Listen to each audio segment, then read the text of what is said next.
So you want to buy a Pipistrel Velis Electro. Well, I can assure you that you won't. Unless maybe you're a government agency in charge of subsidizing green technology initiatives. But you're not, and so you won't. The end. Nah, let's talk it out anyway. Pipistrel, recently acquired by Textron, is a neat company. They're into really modern stuff. They have gliders in their DNA. It's very European from start to finish. The Velis Electro fits right in. I mean, it's an electric airplane, one that you can actually get in and fly around. That's a lot more than most electric airplanes, which exist only on the paper that their concept art was printed on. Okay, so what do you do with an electric airplane? As far as flying goes, not much. Cruise and climb speeds are sort of normal, I'd say, but range is not. 50 minutes and you're a glider?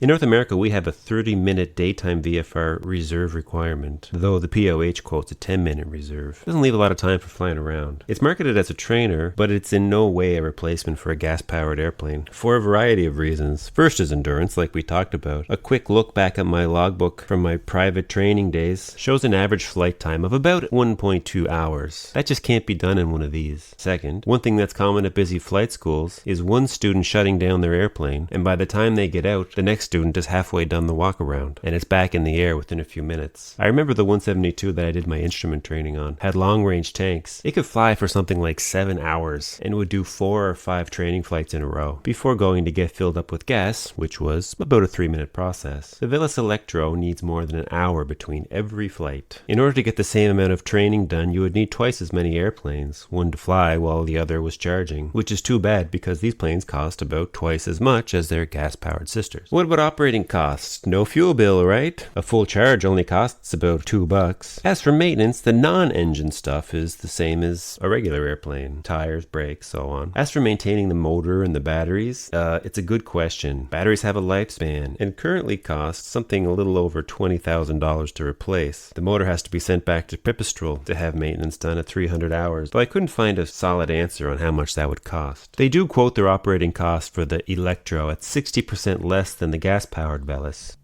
or 80% less than a Cessna 150. So these numbers are fudged a bit to fit that mold. As far as an actual airplane goes, kinda sucks. As for a trainer, also sucks. I mean, when there's an airplane that does the exact same job, only better, it doesn't compete. It is electric, and that's great, but it's not as good yet. I mean, the gas-burning airplanes we have today are so much better than this because we've had generations and generations of much suckier gas-burning planes in the past. Pipistrel Velis Electro is an electric airplane that you can actually buy and fly around. It's a colossal step forward in sustainable aviation. The significance of this step cannot be understated. It's also a very early step on what will remain a very long road. Remember I asked what you can do with it? Well, as far as flying goes, not much. That's still true. But as far as research and innovation goes, there's a tremendous amount that can be done. It doesn't matter how much you like burning dinosaur bones, there's only so much oil left. Even if we survive long enough to burn it all, it won't last forever. So cheers to Pipistrel for pushing the envelope.